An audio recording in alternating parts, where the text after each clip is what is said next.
Well, let's start with the lecture. There,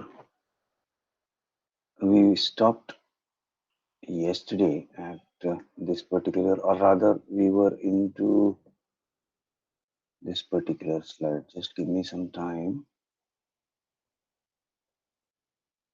I should be able to share it. I don't know why I am not able to.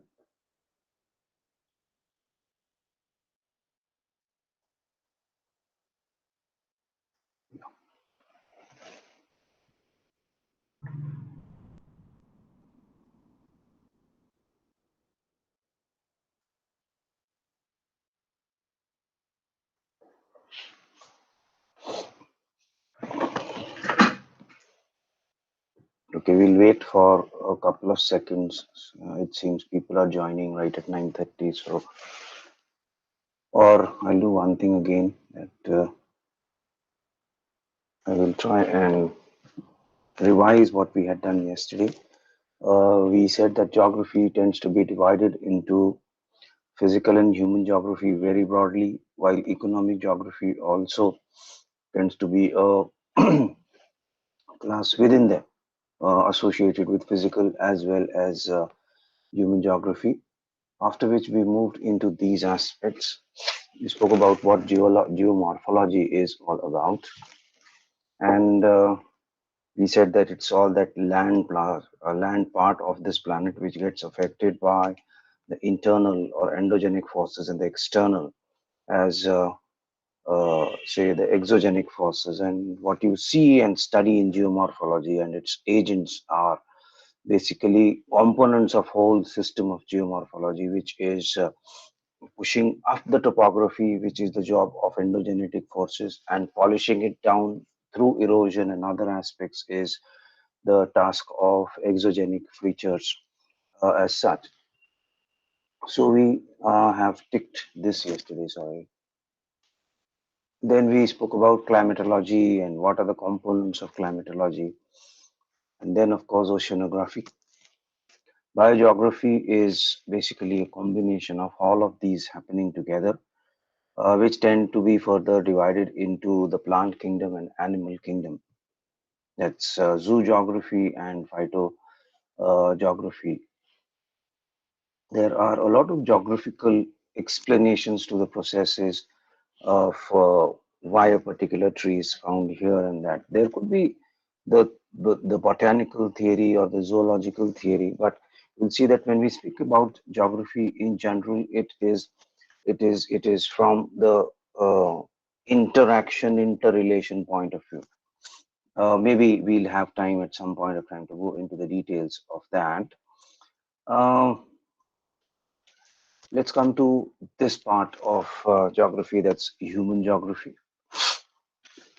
To start with, human geography is, I would say, the starts with the human occupation of this particular on this particular earth as such, and just like other animals as well, you'll see that the various races of human beings which occupy different corners of this globe are affected by uh, so-called genes in science, but I would again say that geography plays an important role as far as the distribution is concerned, because the trends show that particular way. In the sense, right from the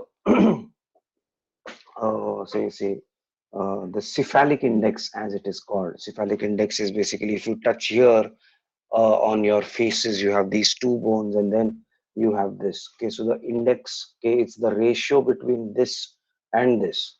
So if this and this are equal, the face of that individual is going to be more rounded. But if this is less and this is more, you'll see that the face tends to be elongated. Of course, a detailed study of this is done in anthropology, but the introduction of human geography, we tend to go into that. Then you will see that as far as the hair color is concerned, you have various types of hair color, in the sense that not the artificial ones, the natural ones. You'll see that you have black and you have shades of black, and then of course you have blonde, And within an individual, you'll see that these colors change with age.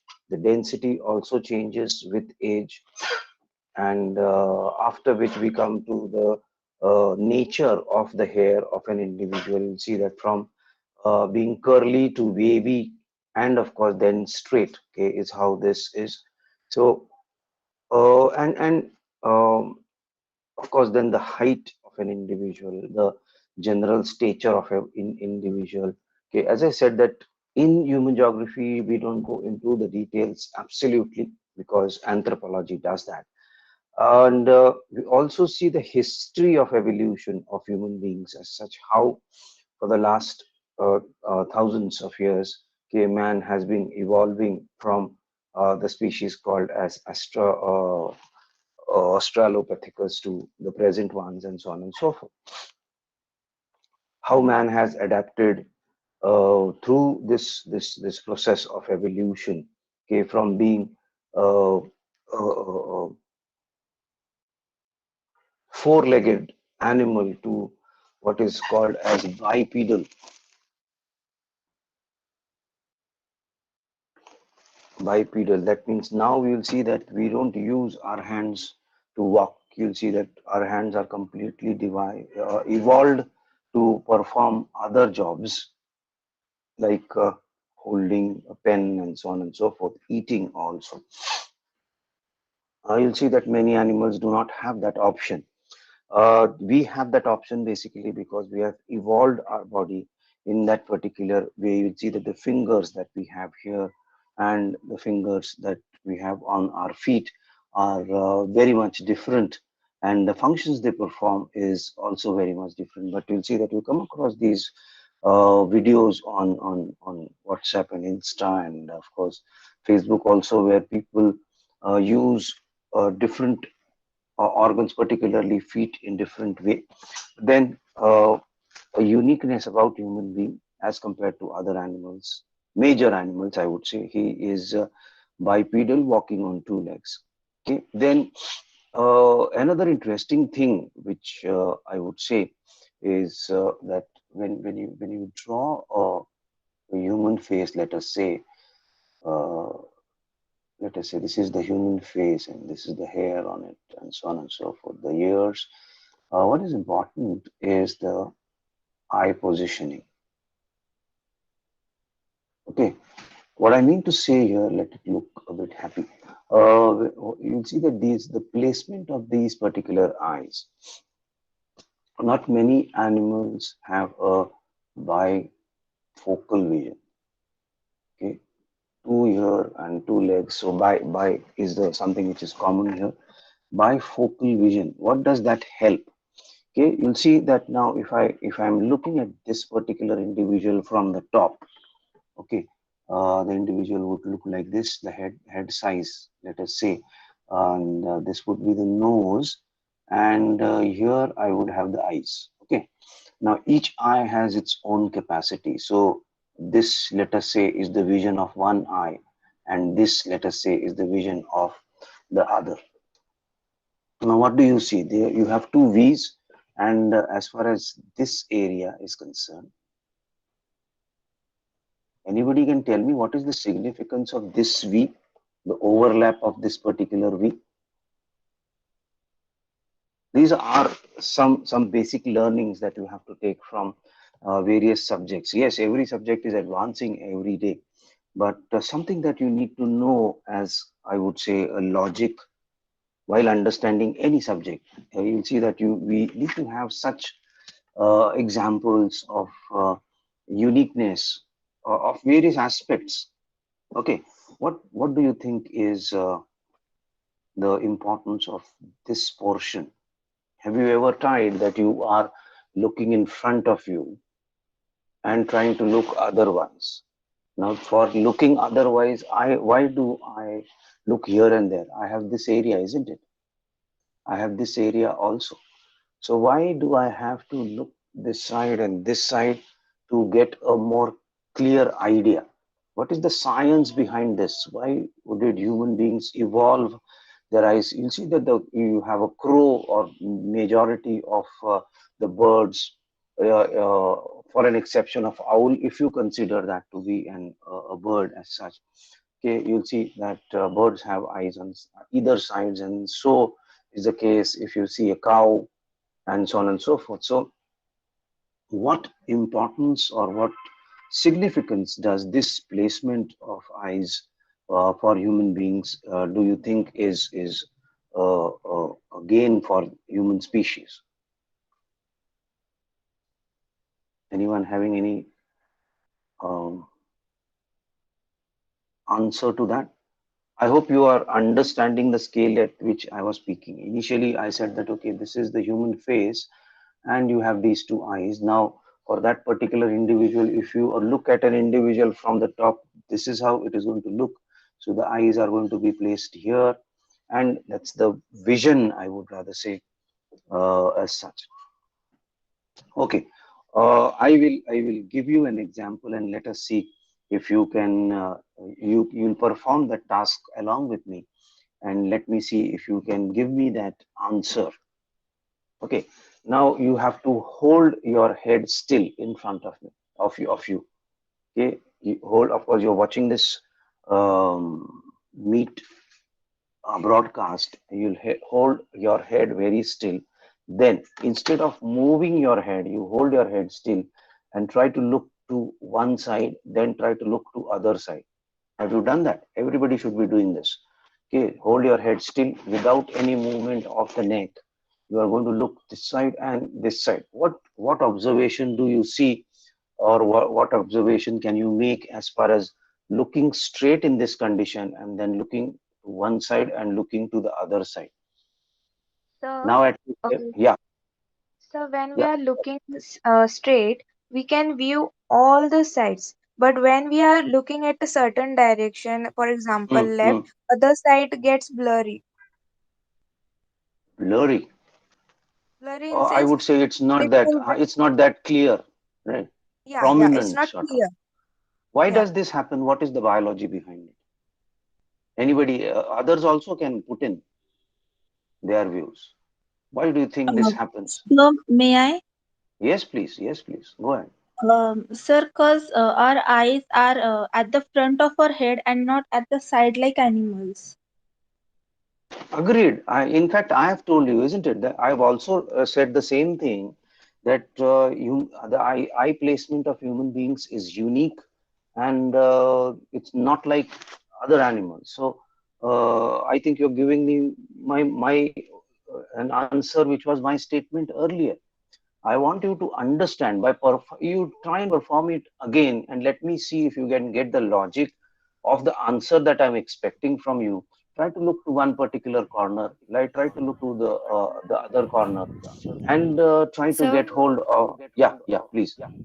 uh, I am not sure about it, but our eyes has only means we have only a limitations to see. If we keep our head front What is that and straight, limitation? What is that?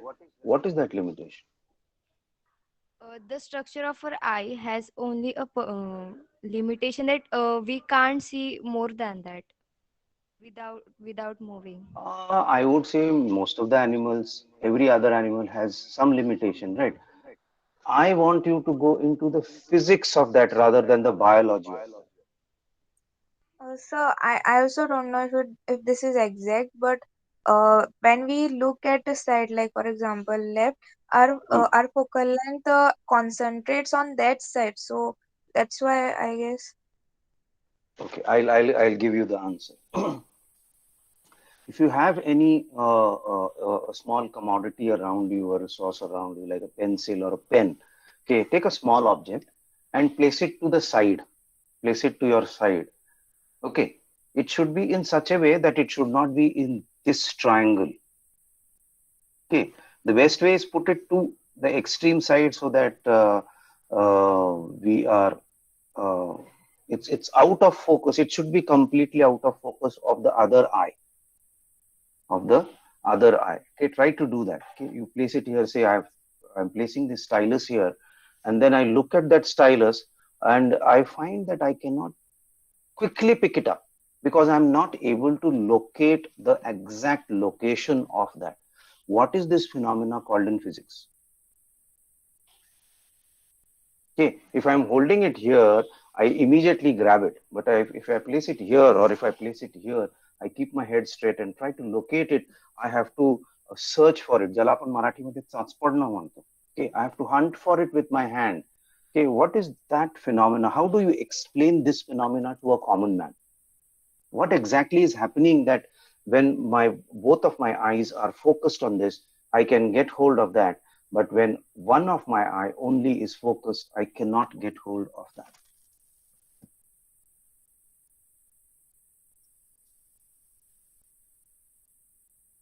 Try it, and you will know that. Sir, may I? Yes, please. Sir, because of parallax angle. And could you make that simple for the rest of the class?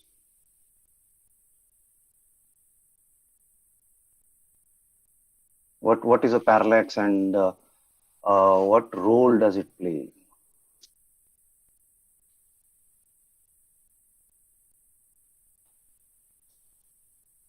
Okay, you must have watched these 3D movies. I think that the story of Pi a few years ago was released in 3 dimension, and you'll see that as far as these 3 dimensional movies are concerned, they're screened with a particular technology, and you have to watch it with a particular technology. Technology in the sense you use those specs, specially made specs as such. Why do we have to do that? And I would like you all to concentrate on this diagram as well, as to what happens. Why do we need, like she said, a parallax? Why do we need an overlap?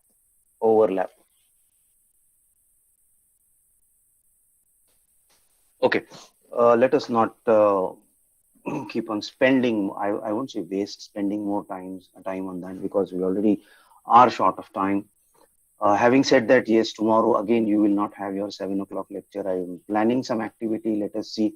Because of this confusion about Diwali holidays, I'm not able to plan the activity for you all. But yes, coming back to the overlap aspect as such, okay, you'll see that you need to have, okay, see, if this is the vision of one eye, the eye is at the base of this, and the second eye is at the base of this. You see that this is the vision. Of course, I cannot spread it more. We all know that it's nearly 180 degrees. Okay, this side I can see, this side I can see, but I'm not able to place it here. But when I overlap this, okay, these two fingers give me a depth. Okay, if I'm seeing an object which is placed within this V, okay, I can judge the depth of an object. I can judge the depth of an object. And that is why, in other words, if you're playing cricket and somebody is going to throw a ball at you all, okay, you try doing this now. If you're not able to do what I was suggesting earlier, you try, I'll suggest you to do this. Somebody throws you a ball from the front, okay, you can immediately sense the speed and the depth of it from where it is coming, and you catch the ball as such. But just imagine you're looking at a ball like this, and the ball comes from here. Are you able to hold the ball in the same efficient way as you could do if the vision is from here, okay, this part, this V, as such? It will not be that easy, basically, because the overlap of the vision of both the eyes gives you what is called as 3D vision. Let me tell you, not all animals have a sense. They have 3D vision, but they don't have a sense of 3D vision. And in fact, I would go ahead and say that small kids till around 1 year, okay, until and unless they start walking around, you will see that they are very skeptical about the depth and the height. Okay, and that's why you'll see that when you see kids toddling around, and when they encounter they have to climb a step, or they have to go down a step as such, they have to be very careful. Very often they will fall. It is not because they don't have the physical strength. That may be one of the reasons, but the main reason is that their 3D vision is not that well developed.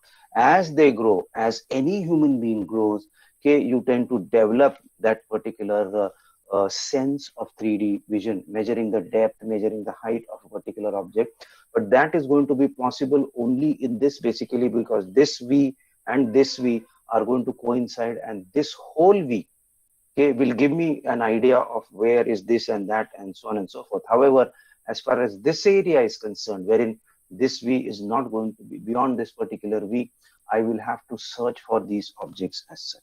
And that is why you'll see that small children, toddlers, have a difficulty in that. And in fact, you'll see that for them, you try to throw them, you try to throw a ball at them in this angle also, they can't immediately judge the speed and the direction of the ball. Only some will do, they will do it basically because they have evolved to understand the sense of 3D vision. So that is it. It's very similar to what you may have heard about stereophonic sound. Okay, you'll see that as far as stereophonic sounds are concerned, now of course we are beyond that, we are into digital sound.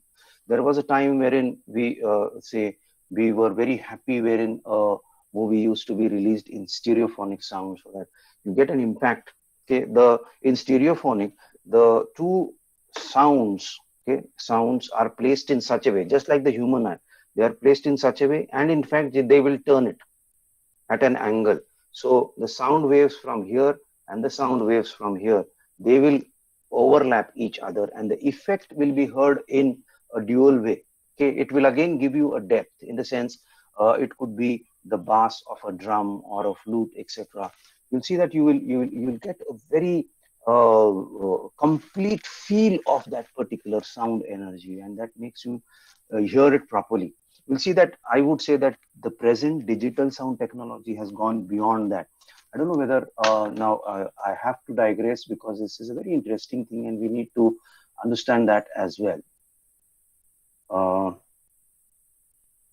Yes. So when I speak about digital sound, earlier what I was doing is I was taking an X and Y axis and I was placing a sound box here, and I was placing a sound box here with a bit of turn, and the sound energy used to travel in this direction, is to this direction. This used to travel in this direction and this direction. And if I place my chair here, I would get an impact of stereophonic sound. That is the physics behind sound. Digital is you add another axis to it. You have an X, a Y axis, you have an X axis, so or otherwise X axis and Y axis, and then you give it a Z axis as well. Okay, and you complete the cuboid. Okay, let us say now I'm not able to give the, okay, yeah, we have done it in an haphazard way, but then this is how it should be looking, a cube now. Instead of an X and Y axis, I've given a Z axis, and that gives me a 3D effect. Digital sound is nothing but a three-dimensional effect, also called as surround sound. These are basically words used by companies so that they patent that particular technology in that particular way. Now, what does digital sound actually mean? Digital sound is, you just like you had units here, 1, 2, 3, 4, 5, 6, 10, 1, 2, 3, 4, 5, 6, 10. You put a unit on 1, 2, 3, 4, 5, 6, 7, 8, 9, 10. So X axis, Y axis, and Z axis, you have this. Okay, I think I did refer to this when I was explaining GIS to you. I'm not remembering it, but then let it be. Now what I do is I will place a human head in this box. I'll place a human head in this particular box, and now it gives me the quantitative sense in the sense, now if this human head is to watch a movie showing a helicopter flying, okay, overhead, what I'll do is I'll place the voice or the sound of the helicopter at the point X here, okay, at the point X here. So this head will feel that the sound is coming from here. The sound is coming from here. At the same time, let me say that the helicopter is going this way. At the same time, you have a river which is flowing down. So I'll make that sound of the flowing, gushing water of a river here. Let us say point Y. And I also have somebody speaking to me or shouting at me from a nearby distance. Let us say the individual is standing here. That's point C. So three different sounds at three different locations. Okay, when we did it here, it was called stereophonic. Okay, when we did it here, it was called a stereophonic. Now, it's not only the location, it's also the depth from it. Okay, so now if I'm going to play all these three sounds, I'll feel that the helicopter sound is coming from here, the water sound is coming from here, and somebody is calling me from this side as such. This is what is called as digital sound or surround sound technology.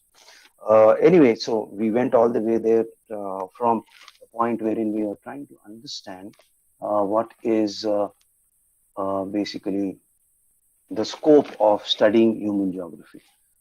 Then, once we have spoken about the individual here, okay, the individual, how they differ from each other, then we move to the next sense of human geography, that is the number of human beings and how they settle in different direction. What is the history of the growth of human population? Are there any theories? Are there any phases wherein in some parts and some time, some parts that's spatial and some time that's temporal, populations have suddenly grown and then they've suddenly fallen down. What are the reasons? Were the reasons human based? Whether were the reasons natural, and so on and so forth. Natural in the sense something similar to a disease that spreads. Now again, there could be a debate whether that disease is man-made or whether that is natural as such. But something like a war is certainly man-based, okay, or man-related. So all this comes into that. And then you come to speak about the various aspects of the characteristics of population, the male-female ratio. You add further human aspect to that, the literacy ratio, and of course the nutritional ratio, and so on and so forth. All of this comes under population geography. In the Indian sense, we further study counting of this population under census. What are the rules and regulations as far as census is concerned? How is it performed? How do they record it?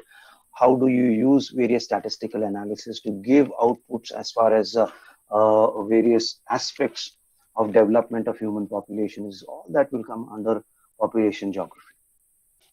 So from an individual to a group of people, then within those groups, you'll see that habits of people evolve. Habits in the sense, not necessarily only eating habits and other habits as such. You'll see that at a point of time when we speak about history, let us say, we speak about various civilizations. Okay, there could have been human populations in different parts, but why is it that we remember the Egyptian civilization more? Why is it that we don't remember the Inca civilization more? Why is it that we remember the Chinese civilization more? Why is it that we remember the Indus civilization more? While we say we do remember the Indus civilization more, we always are poised with this particular question: is where did the Indus civilization vanish then? While having said this, why is it that the Egyptian civilization sustains itself even today? All these questions are understood. The answers to these questions are understood in cultural geography, in the historical aspect, and in the present sense. Also, you'll see that different people are going to follow different cultures. The more in isolation a particular group of population, you'll see that more will be their unique practices as such. Because when people come and mix into each other, you'll see that cultural uniqueness will dissolve into each other. So that's about culture. Of course, we can go into a lot of details about this at some other point of time. Then you'll see that when you have human beings and they say a group of human beings is population and they're following a particular culture, along with culture, okay, geography impacts that particular culture, and eventually that reflects in what is called as settlement geography. Okay, how people settle down. Okay, whether they settle down individually, whether they settle down in groups.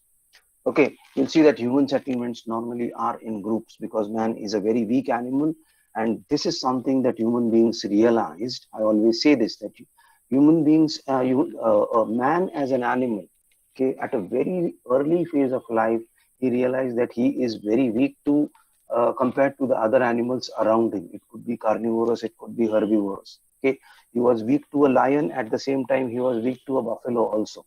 So he said that, okay, my strength would lie not in individually fighting them, but I have to bring people like me together.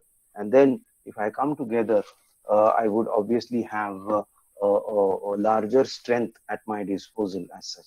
This is what is called as socialization, also an aspect of culture, and this moves to the next level of understanding human geography in theory, that is settlement geography. You live individually, you live in groups, you live in urban areas, you live in rural areas. Of course, an urban area as compared to rural area and a village and a hamlet, etc. An urban area is a much more a modern concept, I would say, and you'll see that different countries have different definitions for as far as urban areas are concerned. You'll see that even in the Indian census, urban area you have to an urban area has to fit into the five categories that the Indian census defines an urban area into. Okay, that's the settlement geography, and of course then within settlement we go into the types of houses, the pattern of houses, how a settlement settles down, whether it is clustered, whether it is unique, is it related to a major object? Say, for example, is it related to a river nearby? Is it related to a mountain nearby in the natural sense? Or is it related to some religious place like a temple somewhere, which is the human sense of it? So you need to understand the settlement pattern in a peculiar way. Now, there are when you look at rural areas, you would see that you would find settlement patterns. You could identify, okay, the reasons why you have that particular settlement pattern.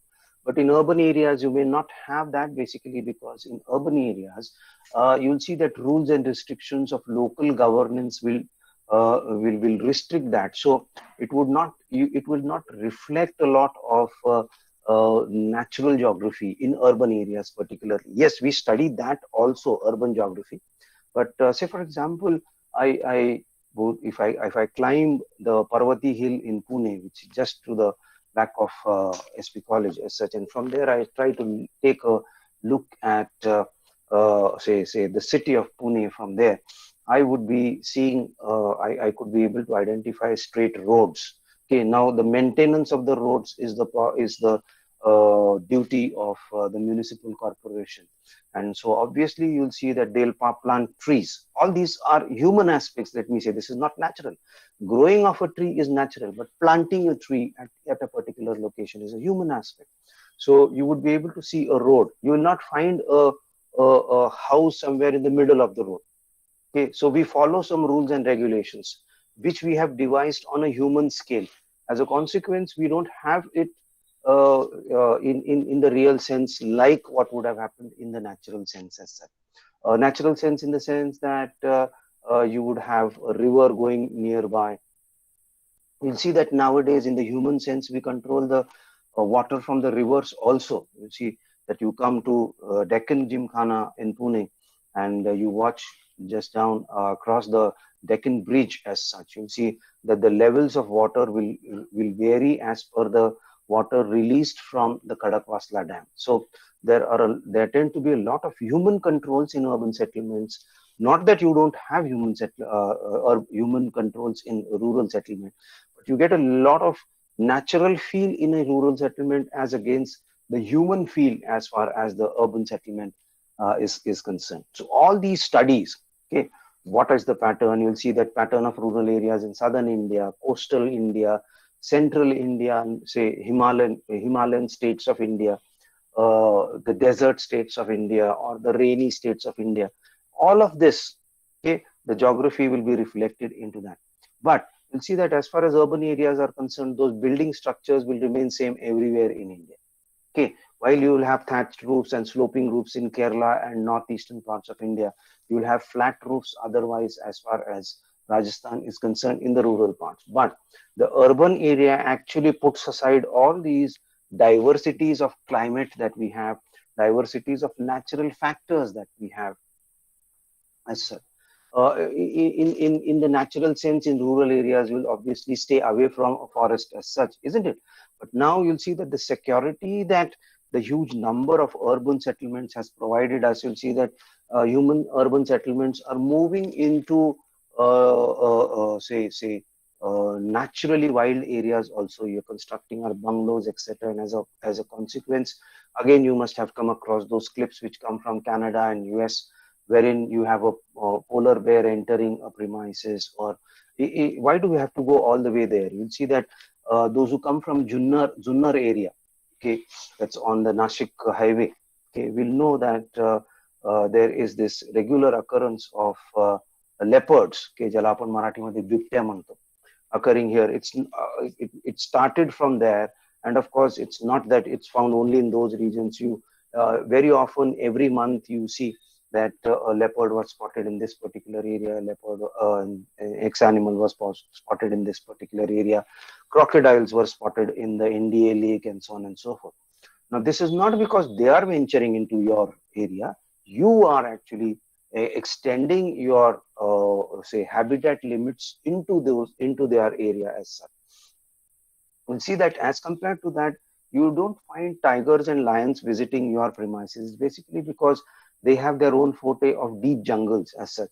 However, as far as leopards are concerned, the area required for them is huge. You're cutting through their habitat, so obviously they will come on, and then say there are always these stories of friction between man and animal life as such. So we have to be very careful when we plan the expansion of human settlements as such. And then to plan this and to execute this, we have the last say sub part of human geography, and that is political geography, wherein a group of people decide for what is going to be the best. Now, these group of people could be self-imposed in the form of a kingdom sort of a thing, or they could be elected by people, which is called as democracy, and it is through that they would be say identifying resources, say supplying support as far as identifying these resources are concerned. After you get that resources, deciding the cost value of that particular resource and spreading it. That's what the government is supposed to do, isn't it? That all of them get, all people get their share as such. Again, the psyche, or I would say the philosophy of different governments is different. Say, for example, capitalist type of government will look at the whole economic scenario differently. A democratic one will look at it from a different view.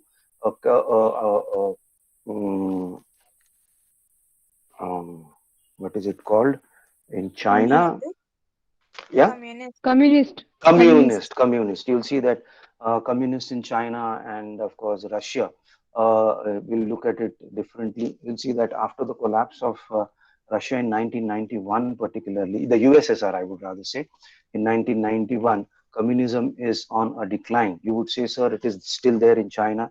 I would say communism in China is more of a capitalist communism. So you have blended aspects of this. So all of this is studied under political geography, and I would say that in fact students having opted for political science would have a more clear view of and an interesting view into how these functions. But you don't stop at these just knowing about this. Try to look into the various dimensions, how China has started operating in the last 25 years, how Russia responds to it, how India as a electoral democracy or a democracy is looking at the development in India as such.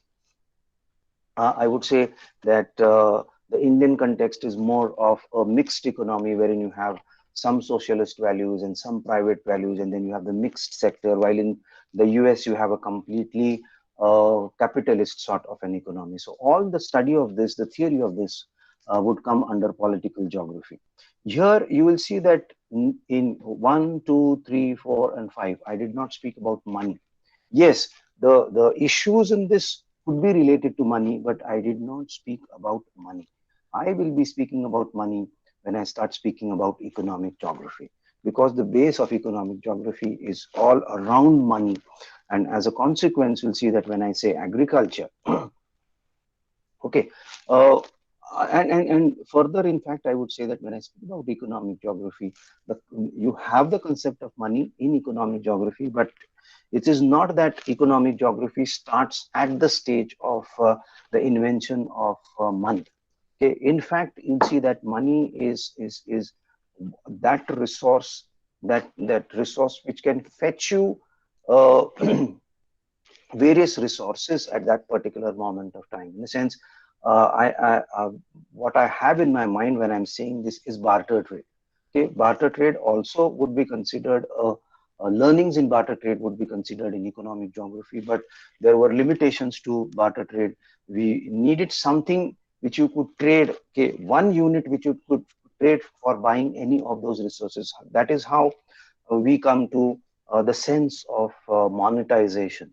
Okay, giving value to a particular object, I would say it could be a silver object, it could be a gold object, it could be an iron object, it could be a copper object, it could be anything, it could be made out of paper.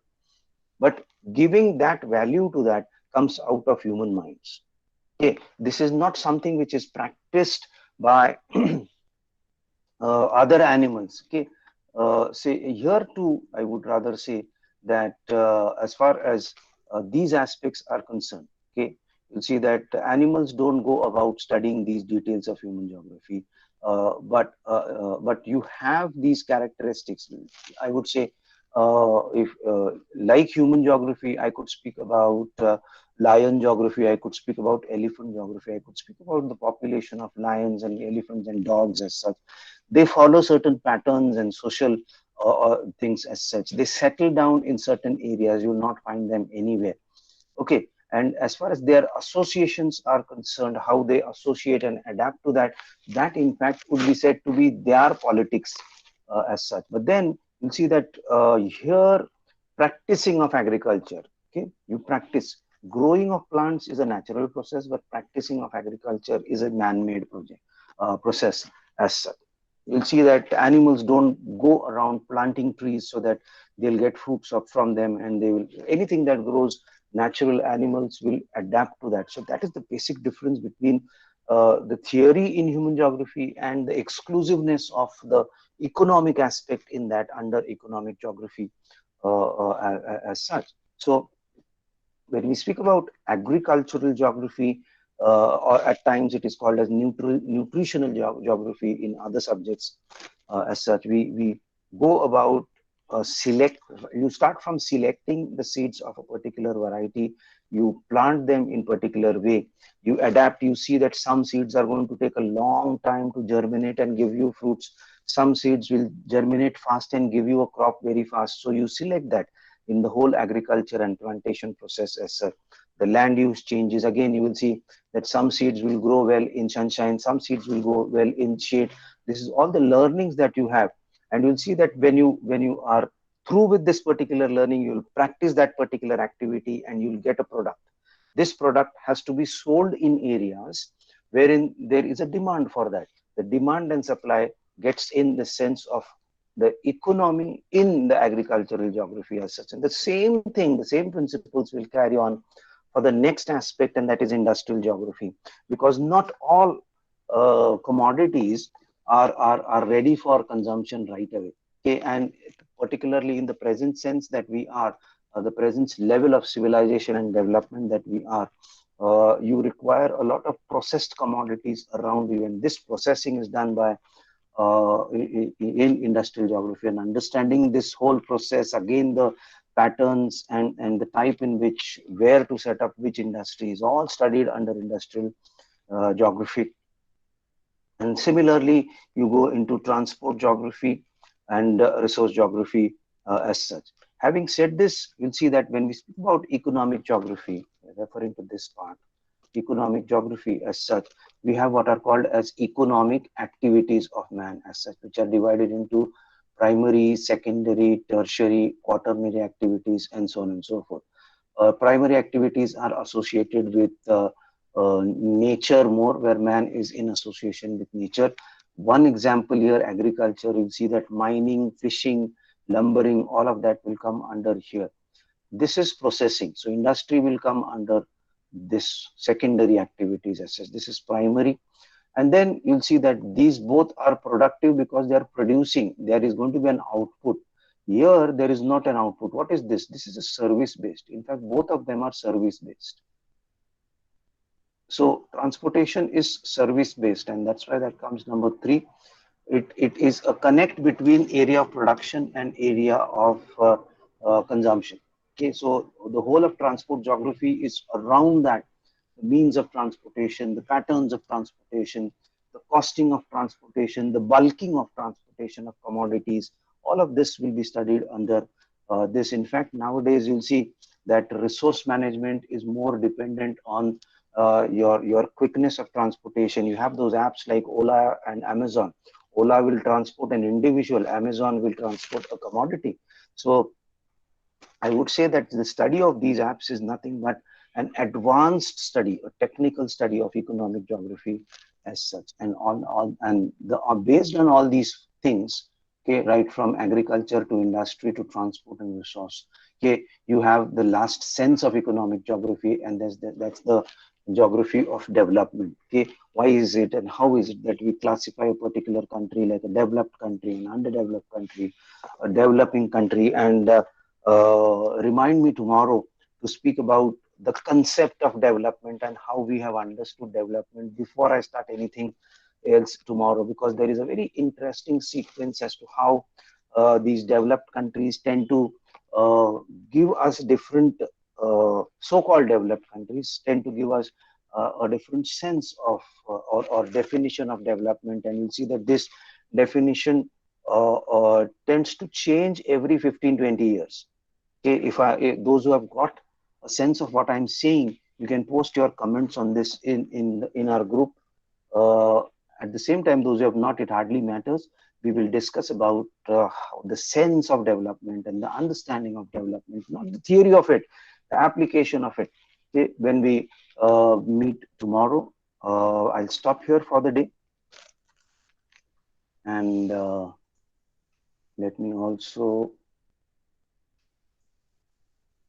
stop the whole thing. Hello. I'll stop. Yes, please. Just a moment. Just a moment. Let me Yes, sir. finish this. Yeah. Before again I start taking questions, students are advised to put down their names in the chat box as a part of their attendance. Yes, now I can take your questions. Nupur. Sir, can you send the slide you just showed on the group so we can get a better reference by studying? Okay, I'll do that. I'll do that. In fact, um this is going to be available on my YouTube channel when I'm going to post these things. But I'll see, I keep on adding, and this all tends to be dynamic. The size of these presentations is huge. I'll try to I say isolate a few slides from that, so that the data consumption would be less on your side as such. Do remind me that I should be doing that. I'll do this Yes, later sir. in the day. Yeah. Any other questions people have for me? If you have posted your attendance on the group, and if you have no questions for me, you can leave for your next lecture. I'm waiting if you have any queries for me.